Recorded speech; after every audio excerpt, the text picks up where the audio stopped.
वितरण के बारे में डिस्कस करते हैं कि वास्तव में जनसंख्या वितरण क्या होता है। तो देखना मैंने यहाँ पर लिख रखा है कि बिल्कुल सामान्य परिभाषा है, इसमें आप लोगों को ज्यादा उलझना बिल्कुल नहीं है। आपको सटीक परिभाषा याद रखनी है कि पृथ्वी तल पर मनुष्य के स्थानिक फैलाव को, किसको, मनुष्य के स्थानिक फैलाव को जनसंख्या वितरण कहते हैं। यानी पृथ्वी का ऐसा स्थान जहाँ पर मनुष्य निवास करते हैं या उनका जो फैलाव है उसको अपन किस नाम से जानेंगे, जनसंख्या वितरण के नाम से जानेंगे। या फिर मैं ऐसे भी कह सकता हूँ कि जिस स्थान पे मनुष्यों का रहने का बोध होता है उसको अपन जनसंख्या वितरण कहेंगे। अब आगे जैसे चलो, आप स्टेप बाय स्टेप चलो। अब अपन को ये समझना है, क्या समझना है कि पृथ्वी पे जनसंख्या असमान रूप से पाई जाती है। कैसी पाई जाती है? असमान रूप से जनसंख्या पाई जाती है। क्योंकि आपको पता है कुछ जगह तो क्या है, जो परिस्थितियां होती है ना मनुष्य के प्रतिकूल होती है, कुछ जगह परिस्थितियां क्या होती है, मनुष्य के अनुकूल होती है। जहाँ पर परिस्थितियां मनुष्य के अनुकूल होगी, मनुष्य सबसे ज्यादा उसी स्थान पर रहना पसंद करेगा। तो इस पृथ्वी का जो 20% जो भूभाग है मनुष्य के अनुकूल है, इसलिए यहाँ पर जनसंख्या 80% पाई जाती है। और बाकी जो 80% जो क्षेत्र है वो क्या है, मनुष्य के प्रतिकूल है। क्यों है? क्योंकि यहाँ पे बड़े बड़े पहाड़ है, पठार है, बर्फीले क्षेत्र है। इस वजह से इन क्षेत्रों पे जनसंख्या 20% निवास करती है। तो मैं ऐसा कह सकता हूँ आप लोगों से कि 80% जनसंख्या यानी मात्र पृथ्वी के 20% भूभाग पर निवास करती है। और जो 20% जो जनसंख्या है पृथ्वी के 80% भूभाग पर निवास करती है। अब जैसे मैं आगे चलूँ आप लोगों से बात करता हूँ कि अपन क्या है, अब ग्लोब बनाएंगे। क्या बनाएंगे? ग्लोब बनाएंगे। अब ग्लोब में अपन ये देखेंगे कि पृथ्वी का जो 20% वाला जो क्षेत्र है कौन सा है। क्या पृथ्वी पर 20% वाला जो क्षेत्र है कौन सा है? तो सबसे पहले मैंने ग्लोब बना दिया और इसको ग्लोब को कितने भागों में बांट दिया, यानी 2 भागों में बांट दिया। इसको क्या बोलेंगे अपन? 2 भागों में बांट दिया। यानी जिस रेखा से अपन ने ग्लोब को 2 भागों में बांटा उसको भूमध्य रेखा के नाम से जानते हैं। जैसे इस रेखा से आप ऊपर जाओगे तो यहाँ 1 2 3 4 5 ऐसे करके यहाँ कितना आ जाएगा, 180 डिग्री आ जाएगा। कितना आ जाएगा? 180 डिग्री। अभी इधर से नीचे कितना आ जाएगा? 180 डिग्री आ जाएगा। तो यानी इस भूमध्य रेखा से ऊपर वाले भाग को उत्तरी गोलार्ध के नाम से जानेंगे और इस भूमध्य रेखा से नीचे वाले भाग को दक्षिणी गोलार्ध के नाम से अपन जानेंगे। अब क्या देखना है कि 20% भूभाग कौन से है जहाँ पर 80% जनसंख्या निवास करती है।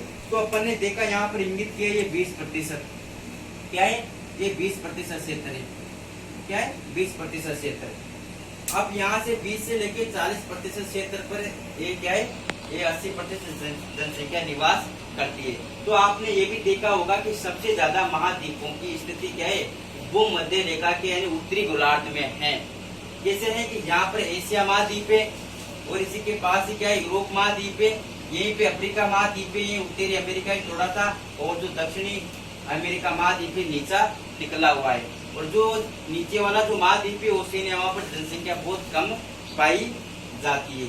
इसी वजह से यहाँ पर 80% जनसंख्या निवास करती है।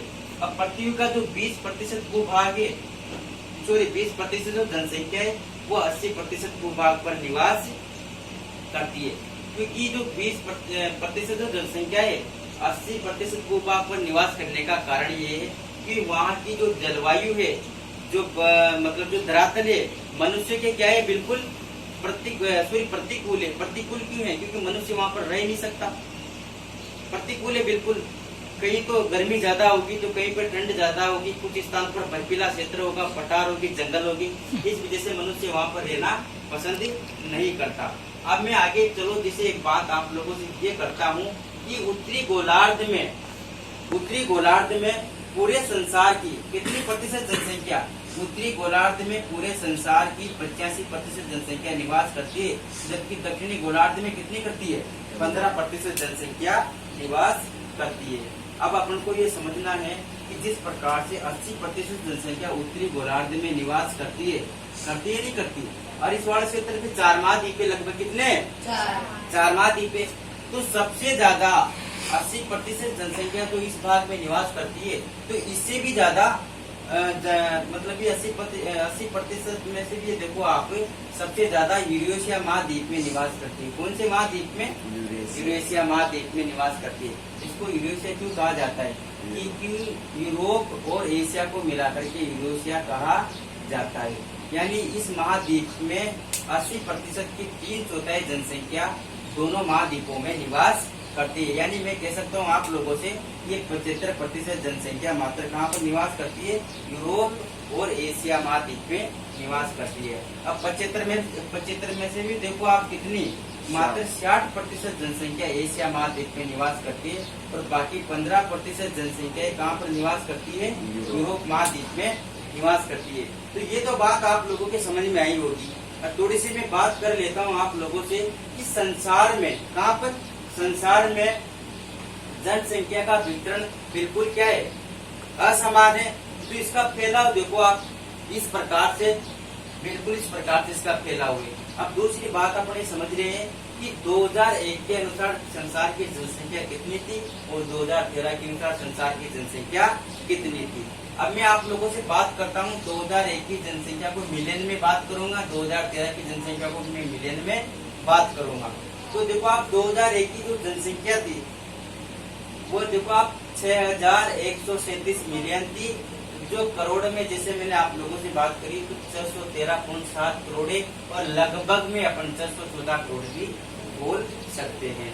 और आगे बात है 2013 में जो जनसंख्या है, 2013 में संसार की जनसंख्या कितनी है? 7138 मिलियन है, जो 713.8 करोड़, यानी करोड़ में मैंने बात करी आप लोगों से। इसके पीछे मैं करोड़ लिख देता हूँ। ओके, अब लगभग में मैं बात कर सकता हूँ आप लोगों से, लगभग में तो 714 करोड़ है। तो ये मेरी जानकारी आप लोगों को सभी को समझ में आई होगी, है ना। तो अगला चैप्टर अपन कल अध्ययन करेंगे। ओके, जय हिंद, जय भारत।